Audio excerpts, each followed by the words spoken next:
Okay, hi everybody, I'm Matt. And I'm Steve. And this is Marvel Reread Club.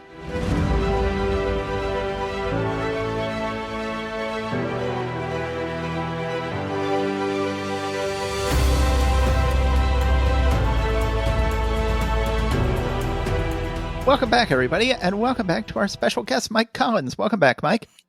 Oh, it's been so long. Thank you for having me again.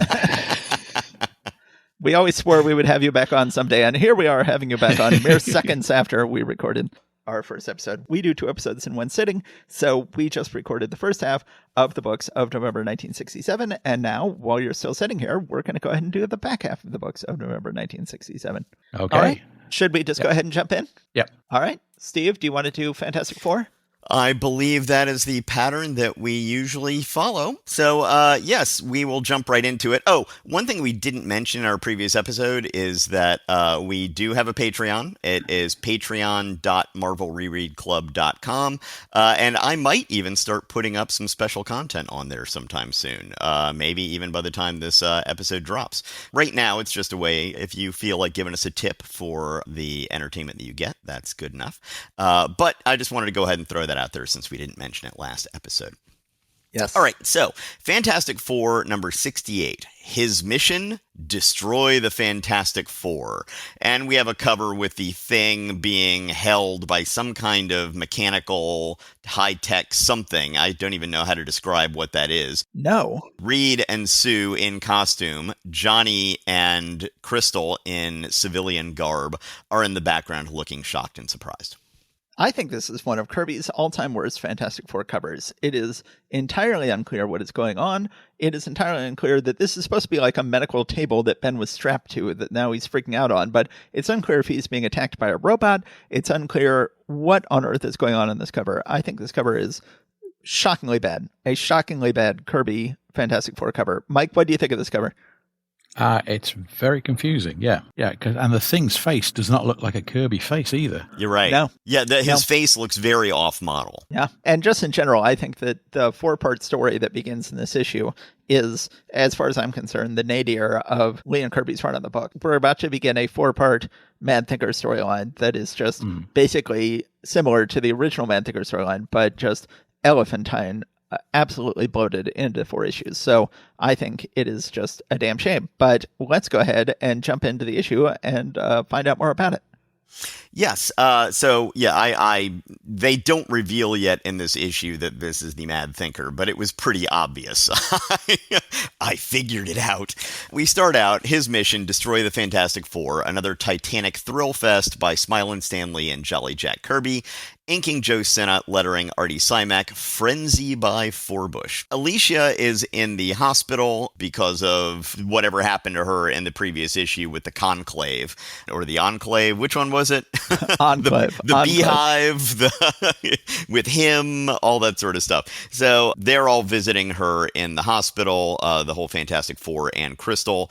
Ben is giving her some flowers. She is clearly very much in love with him. He is very much feeling self-pity at this point and feels like he does not deserve her and that she deserves something better. But, of course, he ends up just hurting her feelings by having his own feelings not in a good place. We see the kidnap of this renowned chemist named Santini, I believe, and he is being imprisoned. The bad guy is going to essentially steal his identity and come in to infiltrate the Fantastic Four, but we don't see that quite yet. The Thing comes back to the Baxter building, and Reed is determined that he is going to finally try to cure his friend because he sees that's the reason why he is in such a bad place. Sue has designed herself a new miniskirt costume, which seems rather impractical. Especially because there is absolutely no acknowledgement in this issue that she is pregnant. It's been a couple months, I think, since the Fantastic Four annual came out. And she's going to be pregnant for a year because she announces she's pregnant in the annual number 5 and then gives birth in annual number 6. But at what point are they going to acknowledge it in the regular book? They tend to not acknowledge things that happen in the annuals when they do the regular books. But they did acknowledge it when Reed and Sue got married in an annual. At what point will they acknowledge that she's pregnant? And if you're newly pregnant, generally women tend to be somewhat self-conscious about their bodies when they're newly pregnant and not suddenly switching to miniskirt outfits. But oh well, we'll see. Yeah, the miniskirt thing is definitely Kirby. Definitely Kirby. Yes, absolutely. Yeah, Sue is, once again trying to keep the attention of her husband, who she thinks his attention is on his work and not on her. As you said, Matt, this makes no real sense in this case, but he actually thinks to himself, perhaps a little horseplay with Sue may do the trick, which, okay, sure. We'll go with that. But yeah, they end up having sort of a kind of a marital spat that also seems to kind of be flirting, and it's a little bit hard to tell. But also Reed, I think, is trying to break Ben out of his funk. So Johnny is going and seeing his hot rod buddies for the first time in a long time. We see Crystal show off some of her powers to these kids, but that's really apropos of nothing in this issue. So Reed has recruited this scientist, Santini, to help him create a formula of some sort that is going to change Ben permanently back into Ben Grimm. But we saw earlier he has been kidnapped. The villain is now making himself an exact replica of the scientist so that he can look like him and show up and hurt the Fantastic Four. We get a funny little sequence with Ben trying to dress up for Dr. Santini, but he ends up busting through all of his clothes. Yeah. Which just makes him feel more like a monster, of course, in this case. So the Mad Thinker, as like I said, they don't say that in here, but it's really quite obvious because he talks about, oh, my computers have calculated everything down to the last possibility. It's like, okay, yeah, right, Mad Thinker, we got it. Which is a credit to Lee. It was sort of a mistake for Lee to try to turn it into a mystery because Lee is too strong of a scripter to really make it a mystery. Lee is like, I know this character's characterization. I will hit the notes of this character's characterization hard, as I always do, and it'll be tremendously obvious to everybody who's been reading the book for a while that this is the Mad Thinker. So Lee is sort of short-circuiting himself here. That's not the word I'm looking for. He's sort of undercutting himself here by trying to create a mystery when he really can't create a mystery because of how strong the characterization is. but he the character Santini / Mad Thinker is just needlessly dropping clues to the fact that he is not the guy who he says he is. At one point on page 14, there's this back and forth with Ben. Ben says, I wouldn't care if I was the weakest Joe on earth, if I could just be human once more. And Santini says, I understand your problem, Mr. Grimm, but I say once again, when I am done, you will be a different man. It's just, come on, buddy. So Santini is, or supposedly Santini, is, deliberately making some mistakes in the formula, and Reed is too quick on the ball to not notice this stuff. So he's starting to suspect Santini is not who he says he is. Ben, meanwhile, is going for a walk while all of this is going on, so he's not underfoot. Walks by Yancey Street, kind of by accident, and the Yancey Street gang uses a slingshot to knock the fedora right off of the thing's head, and he is so lost in his glumness that he's just like, drop my hat, and just picks it up and walks on, and the Yancey Street gang is just like, oh my god, what's wrong with us? We can't even get a rise out of Ben Grimm. So anyway, Ben Grimm comes back. He goes into this whole chemical bath, and then there's going to be some kind of rays that are going to be shot at him. And once again, one of these things with the Mad Thinker just giving stuff away for no reason. As he's going to go ahead and have the rays shot at Ben, he's saying to himself, stand aside, Richards. Once I make this final adjustment, the rays will be fired. Reed says, adjustment? What adjustment? Stop. Let me check it. Why did you say you were making an adjustment?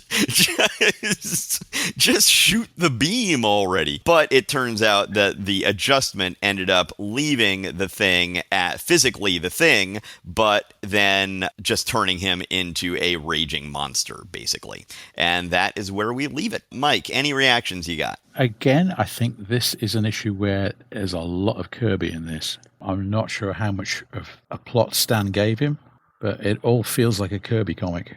Stan has dialogued it, but so many of the actions in here feel like Kirby comics. All the humor's Kirby. I mean, do you know my favorite version of the Fantastic Four? What's that? Is the one in Not Brand Ek. All right. That's the purest FF ever. And that's all Kirby. And there's loads of that in this issue. I mean, all the Yancey Street stuff, I'm sure that's Jack. It feels like, the stuff he did for DC afterwards, that it's all that kind of stuff. And it seems like Stan is writing round stuff, like adding bits. Like what adjustments? Hang on, what's going on? Yeah. He's like compensating for the artwork, which this isn't the story I meant to write. That's always something that we have fun looking at, is where, we can kind of excavate from the text, where Stan is rewriting what Kirby intended to do, and when that seems like that was a wise thing to do and when it was unnecessary. That's one of my favorite parts about going back and looking through this stuff. Yeah. Yeah. The artwork's lovely. It's Kirby and it's Sinnott. So even when they're sort of not working at full power, it's still gorgeous. So you're thinking that they aren't working at full power at this point in their collaboration? It doesn't feel like it. There's a certain point, and I kind of noticed it when the stuff got reprinted, and I thought it was down to me just having grown up, got to be a teenager. But it's like somebody let air out the tires. It sort of picks up towards the end of their run, but yeah. It's like they're fighting each other, and Well, I think they kind of are. Yeah. Well, yeah, this is true. Yeah. Like I said, I think that this storyline was sort of an idea, and then later you get the Skrull Gangster Planet, and you've got a lot of really fun storylines happening in the 80s and 90s on this book. But and then eventually it all falls apart in the 100s when we finally reach there. But, and I say this is an idea. Like, last storyline was great. It's not like things have been going steadily downhill. It's just this one storyline that I think is just too long and doesn't really work very well. Yeah. So, Matt, you're saying that the Skrull Gangster Planet was a thing before the 1980s annuals? I had no idea. Oh, yeah. That was pure Kirby. Okay. Yeah, no, absolutely. That's the first I'm learning of that. Neat. Oh, yeah. I'm looking forward to that. One thing I would point out in the artwork is page 8. How much of that is actually Kirby? Because I think Marie Severin did a lot of that page. Oh, that's fascinating. Those are Marie figures. Huh. They're not Jack figures. I can see that. That's entirely possible. Maybe they were passing pages around the bullpen. Because she was actually working in the Marvel offices at this point, correct? Yeah. Yeah. I wouldn't have noticed it, but now that you say it. Maybe. I'm not absolutely convinced, but I think it's a possibility. That last shot of Crystal, that's not Kirby at all. That's funny. Page. I think there's a case to be made. I think I've said everything I was going to say about the issue. Okay. Steve, did you have anything to add? In that humorous bit where the Thing busts out of his clothes, there are a couple of different references to his usual Fantastic Four, shorty shorts that he wears, referring to them as purple rompers. Which it's like, those aren't purple, that's blue. What are you talking about? And then later, when it's getting clear that Santini isn't what he says he is, Sue at one point is thinking, there's something about Santini that makes me mistrust him, but I can't say anything to read. A woman's intuition is hardly concrete evidence. Which, once again, Stan. All right, should we go ahead and move on? Let's go ahead and cover Strange Tales number 162, Doctor Strange and Nick Fury, Agent of S.H.I.E.L.D. Got a Doctor Strange cover from the Neverworld Comes Nebulous. So last issue ended with Dan Atkins shamefully swiping the cover of Phoenix Plus X, an old sci-fi paperback, for this new character of Nebulous, who was clearly swiped from the cover of that novel, and here he gets a whole cover to himself. So this is Dan Atkins not ashamed of his rampant swiping. But let's go ahead and do the Nick Fury story first.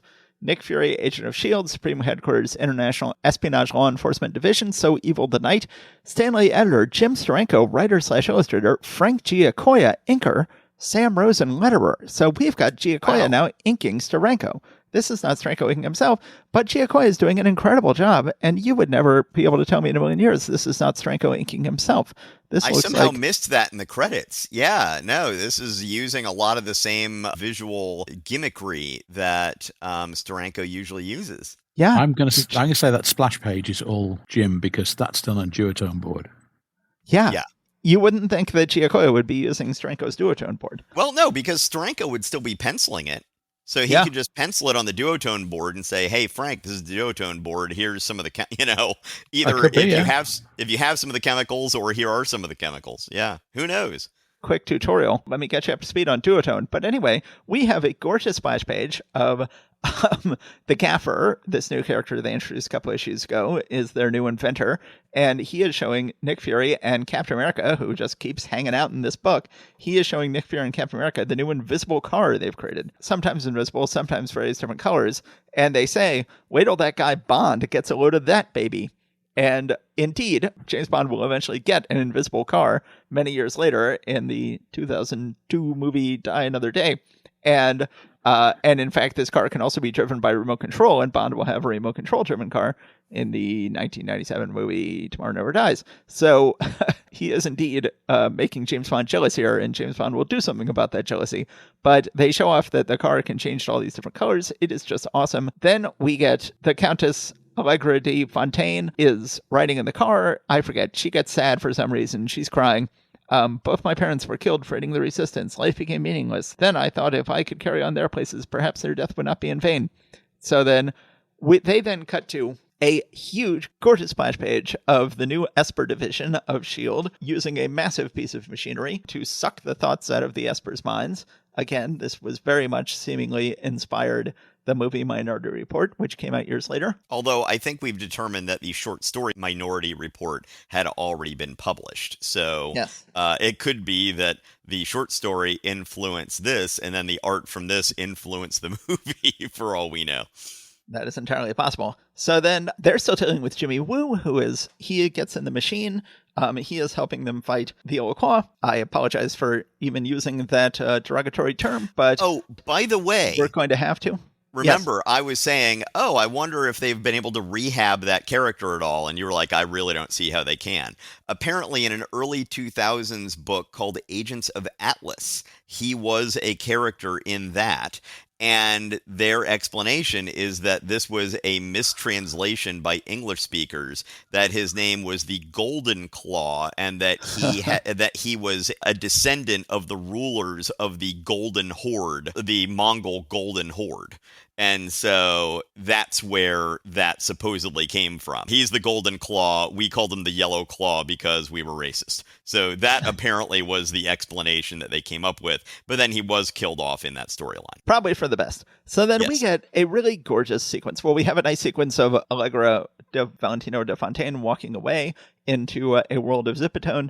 But then we get a gorgeous sequence of Nick Fury driving on a rainy street at night and getting into a battle with the Yellow Claw's goons. Or should we call him the Golden Claw? Let's call him the Golden Sure, Claw. let's call him the Golden Claw, sure.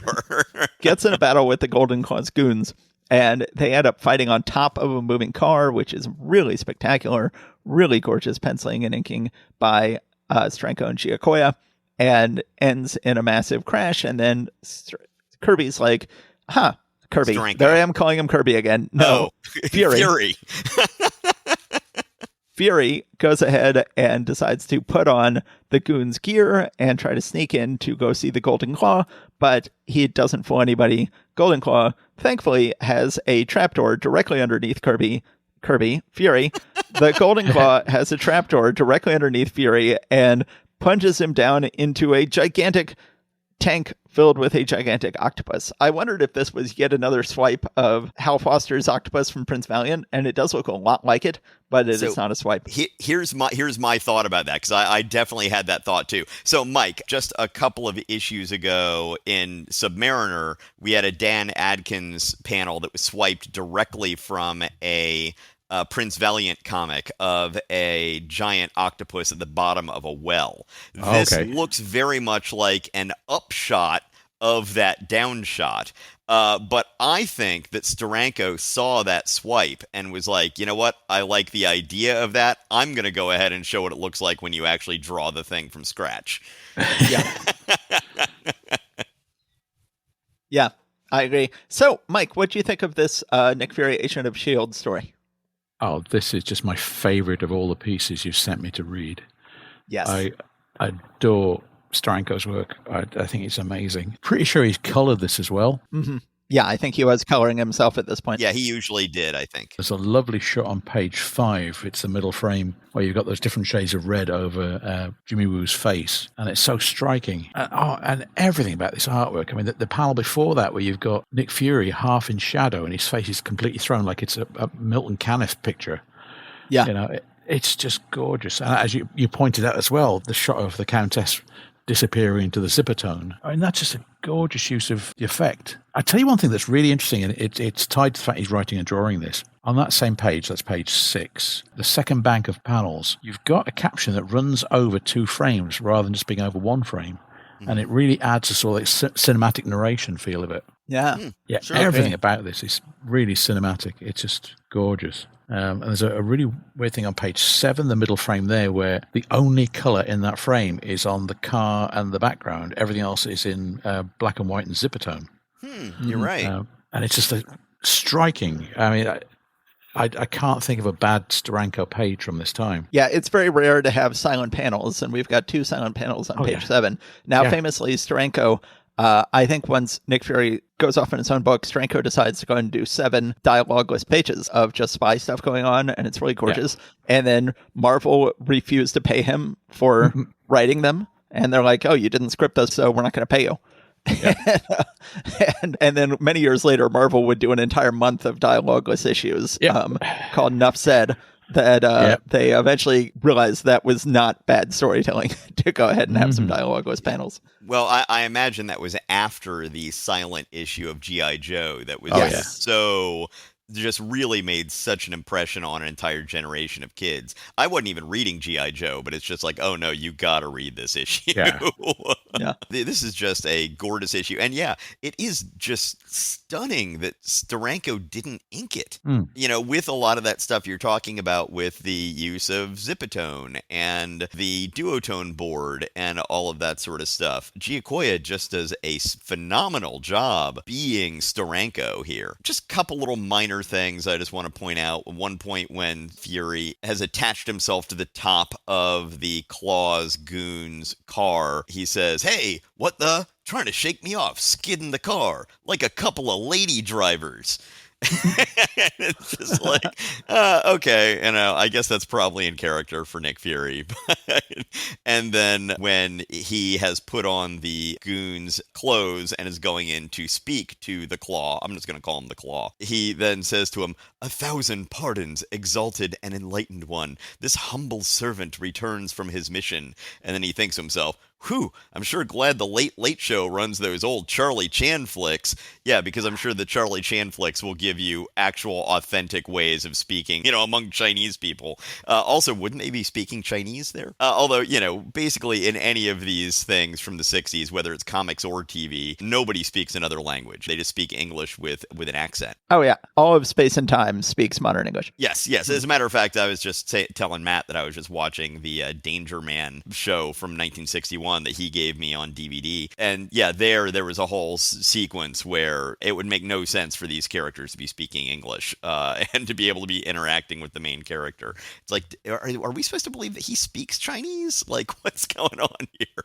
But on page 12, panel 2, we have a character that's clearly supposed to be German. His name is Fritz von Voltzmann, and yet he is colored in that sort of orangey color that's one of the 2 colors they often use for Asian characters in these comics, which I found a little confusing. It must be a deliberate choice, but I'm not sure what's up with that. Yes, so an absolutely wonderful issue of Steranko, Nick Fury. Absolutely, we have done nothing to deserve this wonderful comic. All right, let's go to the back half of the book, which is shockingly good, given that it is another all-swipe issue of Doctor Strange. Doctor Strange, Master of the Mystic Arts. From the Neverworld comes Nebulous. From the workshop of Wondersmith Stan Lee comes this Jim Lawrence, Dan Atkins epic of enchantment, lettered by Sam Rosen, last up by Irving Forbush. So this storyline has been going for more than a year. We have had Doctor Strange dealing with one menace after another. He's been still dealing with the fact that the Living Tribunal is supposed to be coming back, but the Living Tribunal has been gone for at least 6 months at this point. We have had many different changes of writer and artist over the course of this storyline. Now we have Jim Lawrence doing the writing. I don't know much about him. We have Dan Atkins on pencils and inks. I certainly know a lot about him. He is a notorious swiper. And indeed... Oh, I just Googled him. Apparently, he wrote most of the Tom Swift Jr. books. There you go. Which I think I read, if I'm not mistaken. I don't know. I read a bunch of one of the Tom Swift versions, but I don't remember which ones. Okay, anyway, go on. Once again, this issue looks like it's pure swipes. It looks like there's swipes from the covers of sci-fi paperbacks. I know for a fact that page 3 has 6 panels on it, and all 6 panels are swipes. Yep. If you Google Brian Cronin, Doctor Strange, Dan Atkins, you will see, and we'll go ahead and put them on our website as well, MarvelRereadClub.com. You will see how all 6 panels on this page are Ditko swipes. Now, Dan Atkins said that he was told to swipe Ditko, and that's why he was doing it. He said Stanley explicitly told him swipe Ditko, so he did it. But boy, oh boy, did he maybe go over top with it. I recognize Ditko panels on page 4, page 5. So what's going on in the plot is that Doctor Strange met Nebulos. Nebulos gave him a staff and said, okay, you can go back and use this staff against Mordo. Indeed, Doctor Strange does go back, uses the staff against Mordo. It's very effective. Mordo is basically defeated. I will not be banished again. I will not. And then is sent away.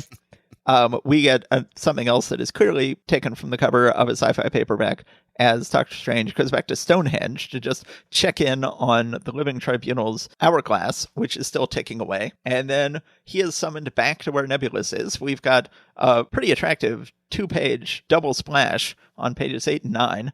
Nebulous has seemingly summoned Strange and the hourglass to the moon. Or I guess it's a moon of Saturn or something, because there's a ring on the planet in the background. And what is it? Staff of Polar Power. He takes back his Polar Power scepter. And then Doctor Strange is like, but don't you remember? The Living Tribunal's coming back. We've been talking about that for a long time. Next scorching-ish, death of a planet, a vivid vision of cataclysmic catastrophe that you dare not miss. Until then, keep your amulet dry, hallowed one. So not a lot happens in this issue. I guess it does. I guess Doctor Strange defeats Mordo, which was a big thing that was going on. And we're getting back on track with the Living Tribunal storyline. And I like Nebulos. You know, I always like these sort of characters that are like, maybe I will help you for a price. And it's one of those classic characters, and I think it kind of works. So let's go. Mike, what did you think about this issue? It's beautifully inked.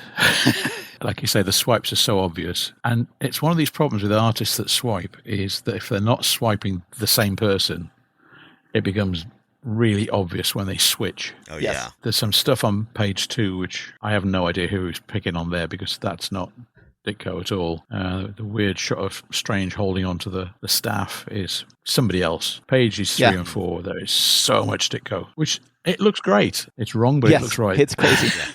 And I've got to say, page 6, the big shot of Mordo flying through space is just extraordinary. Obviously spent forever drawing that, or whoever did the backgrounds did. As Matt was speculating, this might well also be taken from a science fiction pulp cover.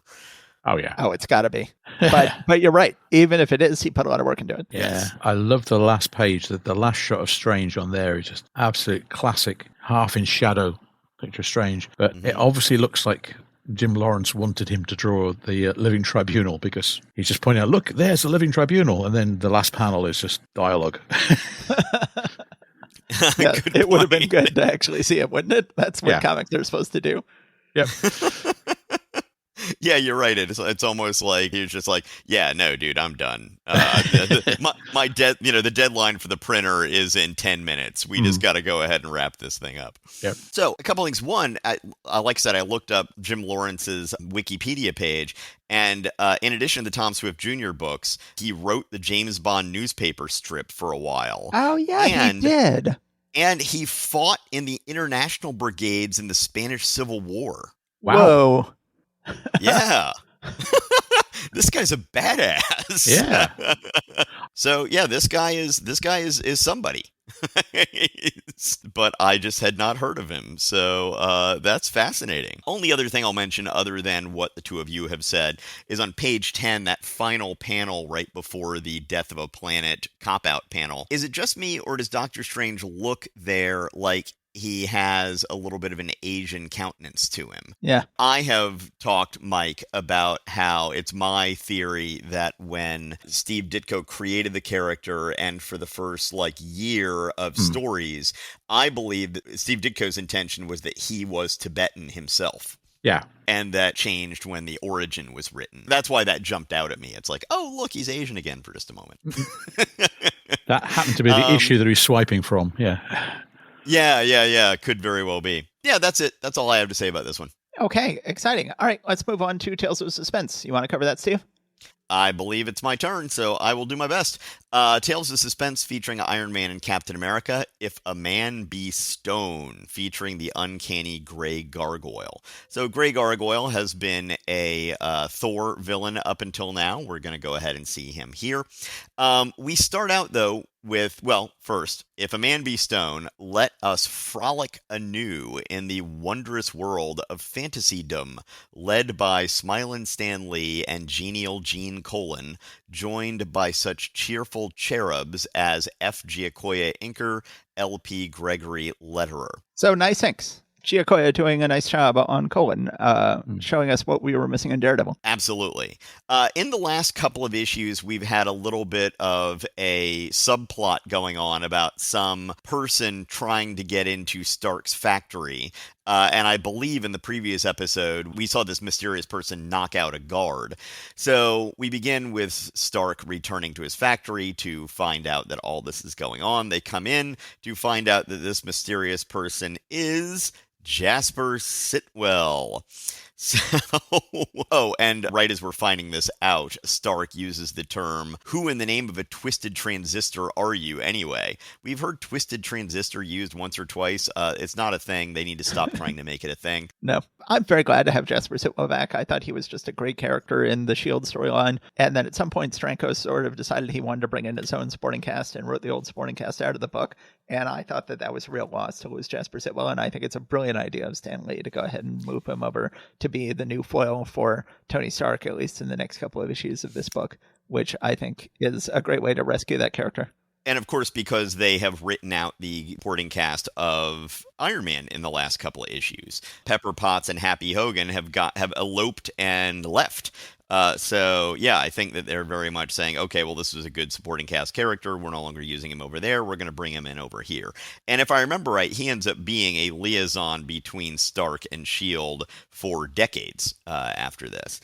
But yeah, we get a lot of really annoying but earnest Jasper Sitwell stuff going on throughout this issue, which makes for some great dialogue. It's really unclear to me. So the Grey Gargoyle has apparently escaped prison. It is very unclear to me exactly what the heck is going on. They just say, oh, he has regained the power of, and they always say, limited flight. And he is all stone, and he flies out. Next thing we see him just sitting around reading a newspaper, and then getting some chemicals to turn himself into the Grey Gargoyle. Like, do either of you follow what the heck happened on page 4? Nope. Okay, good. Not just me then.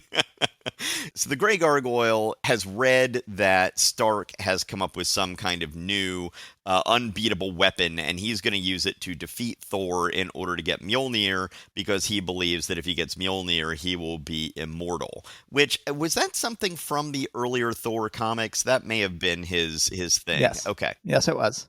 But this is very, like, instead of coming up with a new reason for him to fight Iron Man, they're like, no, he's just fighting Iron Man because he still wants to fight Thor. It's very convoluted, but yes. That's fine.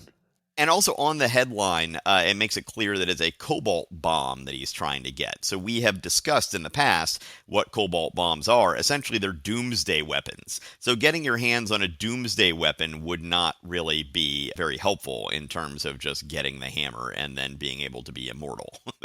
That's not a good idea. Also, what's up with the claws on Grey Gargoyle's feet? We just get some close-ups on them that make me just wonder about them a little bit more. On page 6. Either of you guys got anything on that?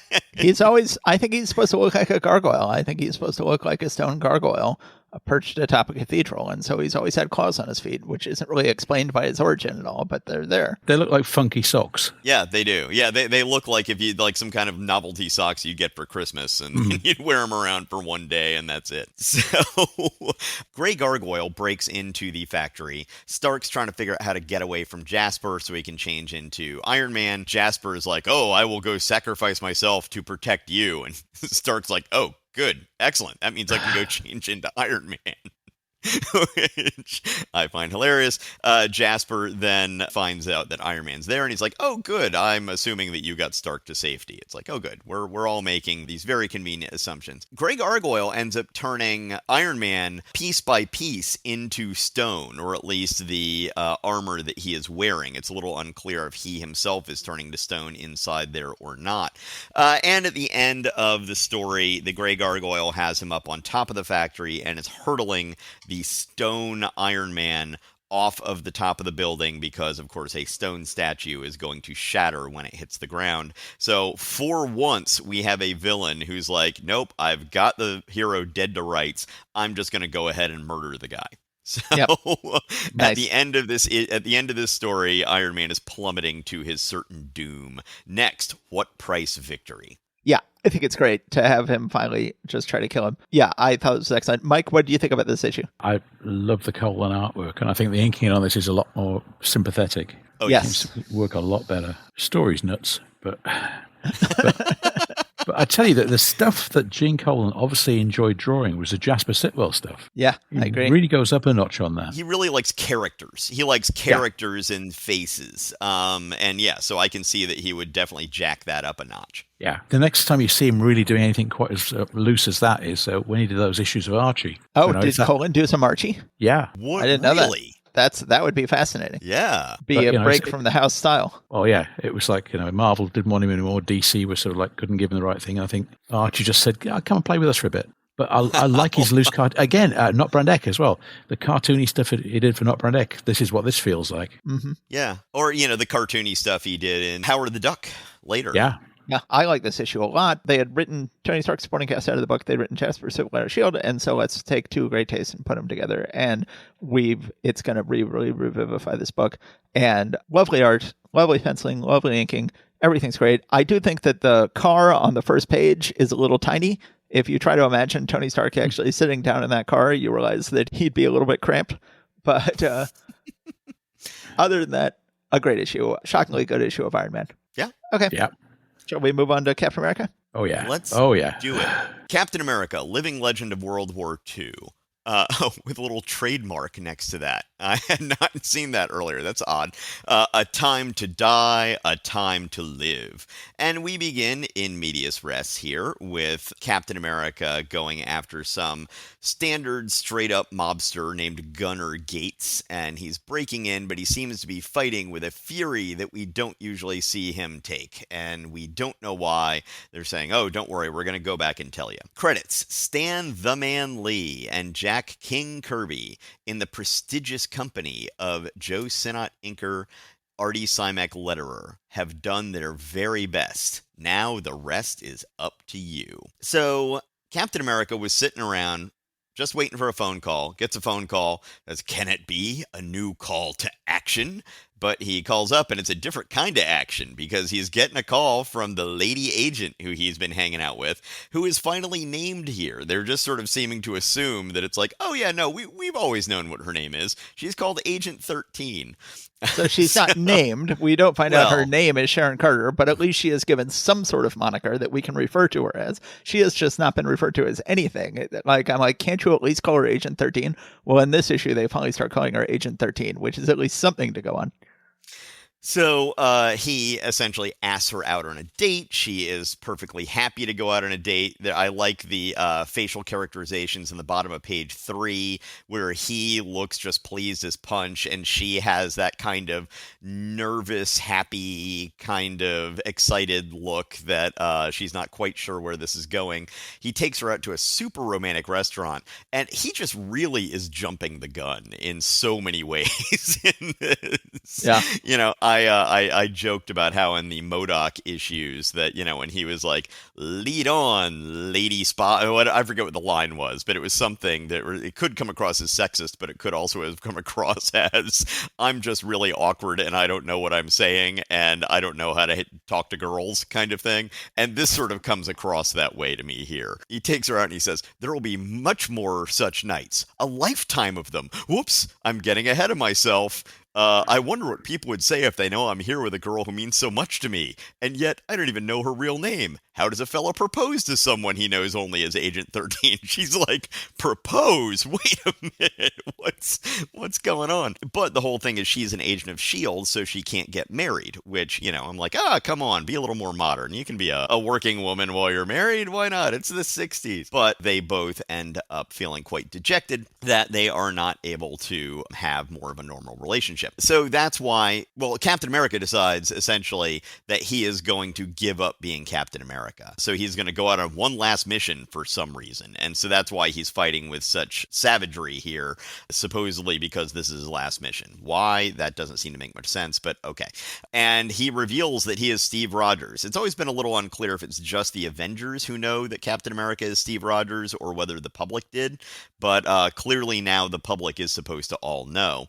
The public all is, of course, shocked that he is retiring. We talked about how Steranko had written Agent Fury's supporting cast out of the book. Well, Kirby seems to have forgotten that on page 7 because Dum Dum is still hanging out. In the S.H.I.E.L.D. offices. So Agent 13 comes back to the S.H.I.E.L.D. offices. She's like, oh, this whole thing with Captain America retiring is my fault. They're like, yeah, we know. No news there, lady. This is quite obvious. So Captain America has returned his shield to S.H.I.E.L.D., which reminds me a little bit of the more recent Marvel Cinematic Universe stuff. Yeah, so, this is the Falcon and Winter Soldier.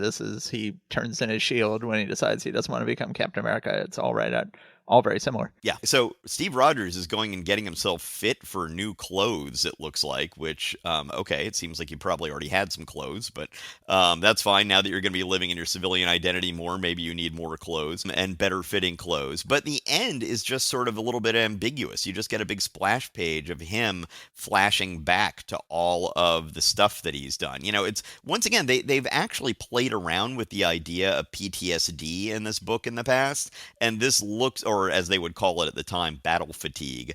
And this looks almost like a PTSD flashback here of all of these explosions and these villains and all of this traumatizing stuff that he would have gone through. So anyway, it just sort of leaves it for next issue, and we're going to find out what happens then. Any thoughts about this from first Mike? Okay, well, this is one of those stories where Stanley wrote the captions and that's it. Everything about the story is Kirby. I mean, gotta say, even like the opening narration of the Gunnar Gates bit, that's a Kirby bit. And again, emphasis on the wrong words in the sentence. That's a big Kirby thing.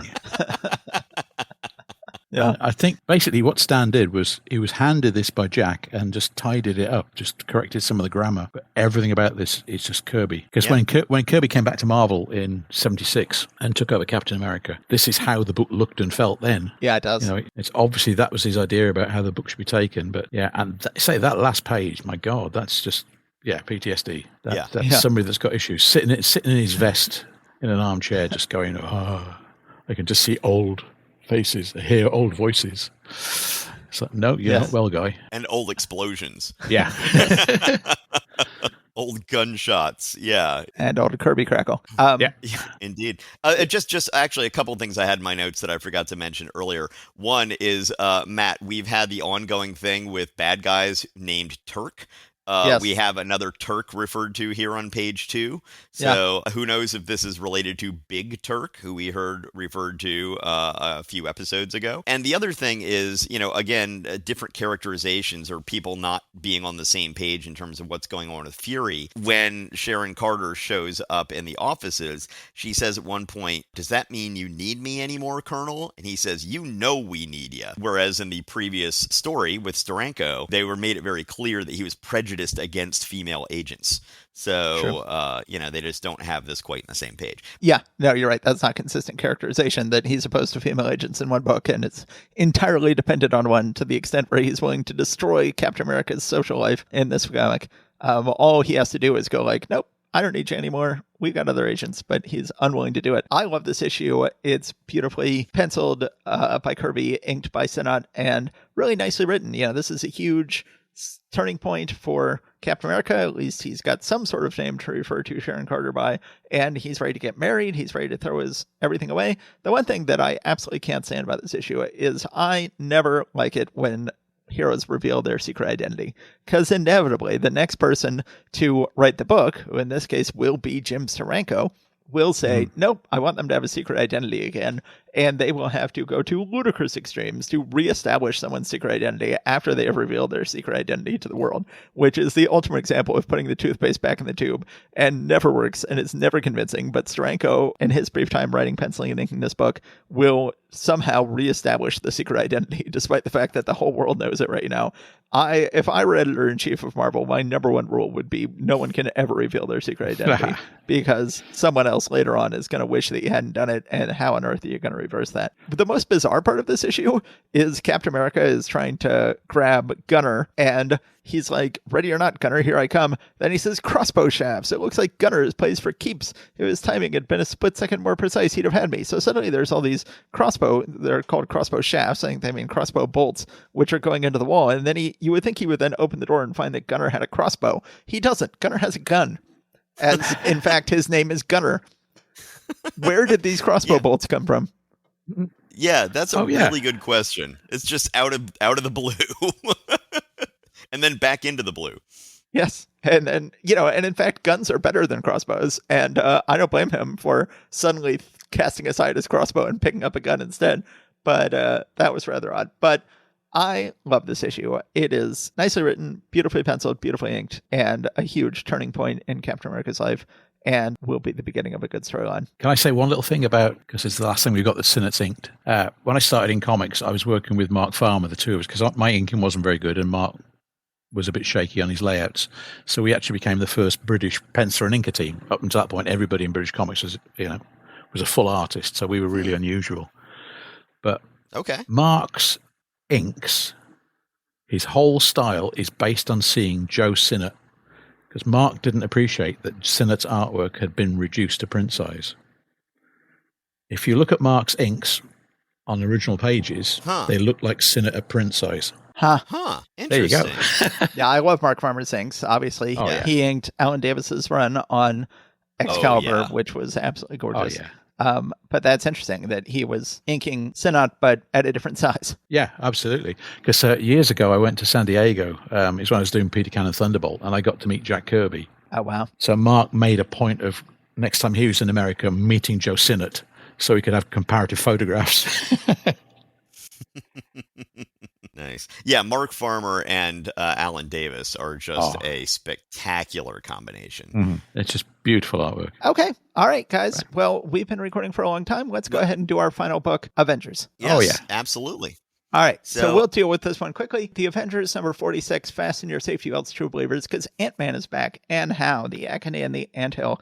Behind this mask of metal lurks the senses-shattering Whirlwind. So he looks like Goliath on the cover, but they're calling him Ant-Man, and we'll find out why. This cover is, of course, very reminiscent of the very first appearance of Hank Pym, where he was the man inside the anthill and was fighting ants. And once again, he is inside an anthill here, although we'll actually find out inside it's an ant farm, and he is fighting, in this case, red ants. But let's find out what's going on. And who's that mysterious person among the floating heads on the cover? The one in the middle. Who is that person? In fact, that is Womp Womp Beardless Hercules. I have no idea. Now, beards were becoming much more common and popular in 1967. Why they felt the need, why Hercules would suddenly need to shave, I have no idea. But he looks like this generic dude with his mustache and beard gone. Yeah. Not generic. Obviously, he's still very big and meaty. Yeah. Also, can we point out that cover is John Buscema inking himself? Yeah, that's true. Oh, that's gorgeous. Yeah. I always like it when Buscema gets to ink himself, which he rarely does. And unfortunately, on the inside, not inked by Buscema, inked by Vince Colletta.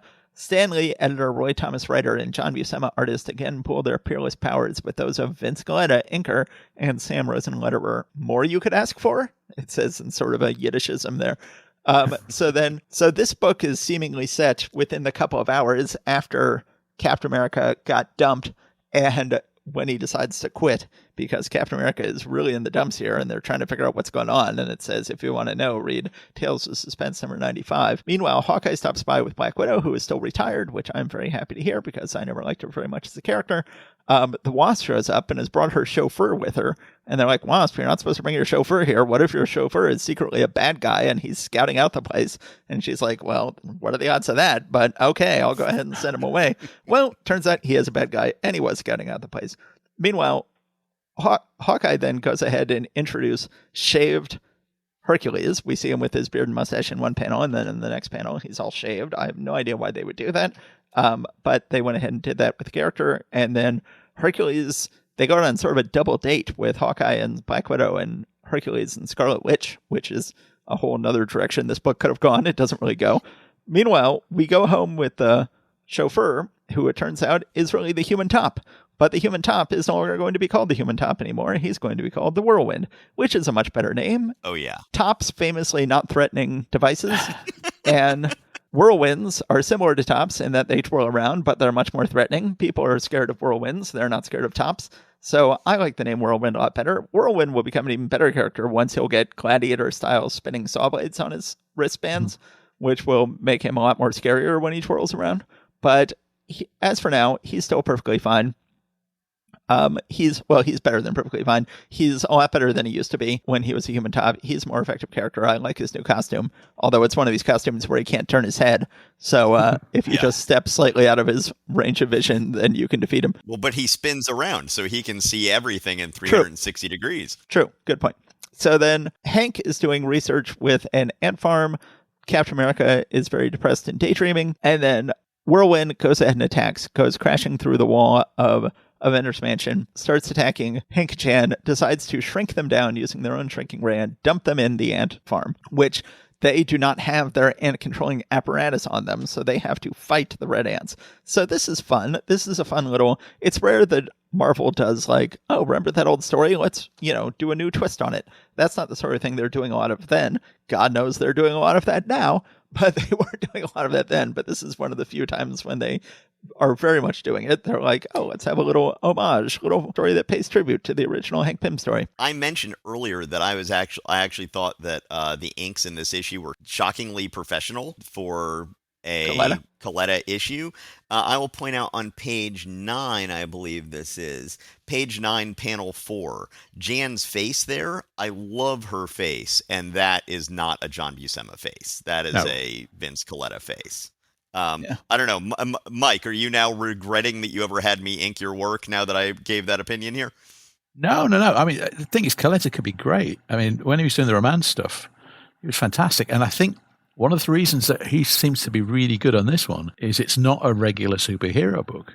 There's a shot on page 4, the second frame, where you've got the face in shadow of the chauffeur who is really the Whirlwind, and the lighting on that is just superb. It's just from a different book altogether. Yeah, there are times when Vinnie Coletta's stuff look good. Yeah, I imagine that Buscema's pencils are really tight at this point as well. Could be. I think Buscema is doing Coletta a lot of favors here. I think Buscema is doing really tight pencils for Coletta. But so then they have a big fight inside the anthill. Meanwhile, Captain America and Quicksilver show up to help, and they are getting in a big fight with Whirlwind.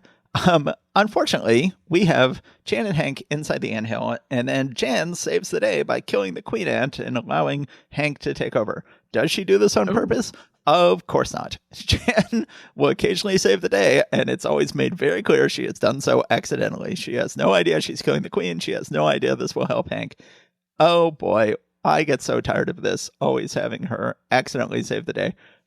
So then they eventually figure out how to enlarge themselves. Quicksilver is sent to go dump a bomb in the river that's about to explode, and he hears people go like, I still don't trust mutants. And he's starting to really boil, which will come to a boil next issue. They go back. Goliath is now going to make sure he has this ant-controlling stuff in his helmet, so he'll be both Ant-Man and Goliath, essentially. And that is where the issue ends. What do you guys think of this issue? Start with you, Mike. Anything else you had to say about this issue? I'd completely forgotten that at one point Quicksilver could fly. Yeah. Where did that come from? That just happened. That's a brief period in his life, which we're in the middle of right now. Oh, right. Okay. And on page 18, where we have him flying, that last panel, I have no idea what that is. That's a really odd face of Quicksilver. I mean, it's one of the ones where we said earlier on in the issue that Vinny's done a really good job. This page, not so much. And in fact, I would say some of it's not Vinny. The inking on panel 2, that's all brush in a way that Vinny doesn't do brush. Yeah. So I think somebody else inked that page. He busts out a brush from time to time, and some of the whiteout stuff that's going on in the bottom, like, fifth of that page, these little vertical whiteout things, those look very Coletta. But then again, he might have had some assistant do most of it, and then he came by and did a few little, oh, no, let me make this look bad. That looks too good. Yeah. Because if you just flick between page 17 and page 18, that just feels like a different art team. That's interesting. Yeah, you're right. So just a couple of observations that I have. In that opening splash page, Captain America is reading a book, and he says that as soon as I finish this chapter of Tolkien, I always was a sucker for far-out fantasy, which reminds me of a line that actually Bucky has in the MCU, where he makes a Tolkien reference, a Hobbit reference, and somebody's like, wait, how do you know about Tolkien? He says, oh, I read it when it came out in 1920-something or whatever. So that just reminds me of that a little bit. Yeah, once again, Whirlwind does the thing that villains always do. Bah, I could easily squash you with one hand. But that would be too quick. And then I'm going to do this more elaborate thing here. By the way, had we established that Hank had actually proposed to Jan at this point? I don't remember. It's later when he's Yellow Jacket, isn't it? So because they reference that they are referred to as numbing dread that fills the hearts of Hank Pym and his lovely fiancée. I don't remember that. Yeah, I don't think so. It's a little weird. And then finally, when they are still small and talking to Captain America and trying to get him to make them big again, they say, oh yeah, just place us back under that ray, but press the button marked reverse, which definitely reminds me, for whatever reason, of the Simpsons episode where it's like, I see the problem. This thing's set to evil. So just to switch a switch and it does the exact opposite thing is what it otherwise does. Overall, a much better, well, there are many things about this that are much better than I would have expected or hoped, but on the other hand, Beardless Hercules makes the baby Jesus cry. It is an abomination against humanity. And so the fact that we're now going to have Beardless Hercules for a while here is not good. Not good. No, not good at all. That's all I have to say about this one. Mike. The whole issue for me is made on page 5, panel 2. That shot of the kids watching Kid Whirlwind is just gorgeous. The figure work, the character work in those. And they're all looking away from us. They're not characters looking at us. They're just meant to be just there as incidental characters. And Buscema, obviously, that's the thing he really enjoyed drawing most on that page. Yeah, you're right. And that kid who's the furthest to the right, that is pure Buscema. Yeah. You could show me that figure just isolated from everything else and even inked by Coletta, and it's like, oh yeah, that was Buscema.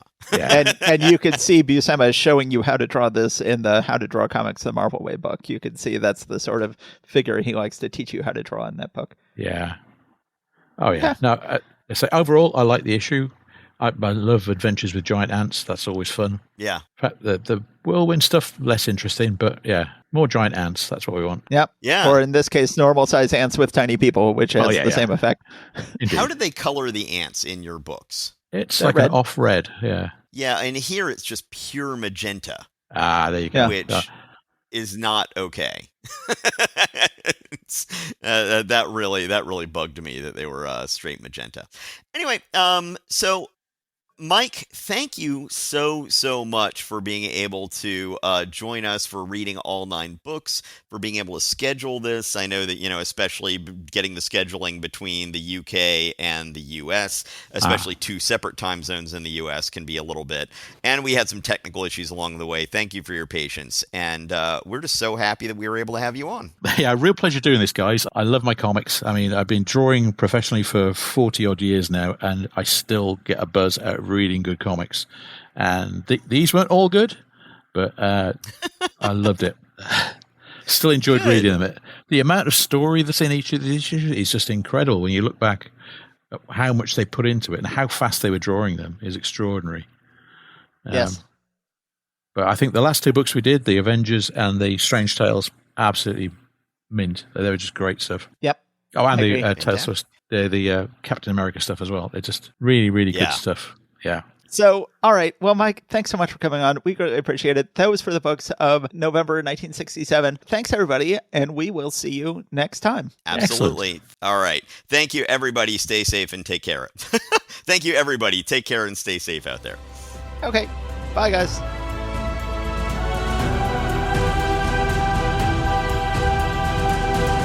Thanks for listening. If you enjoyed it, we now have a Patreon where you can show your appreciation. If you've got a few bucks, head over to patreon.marvelrereadclub.com to support us.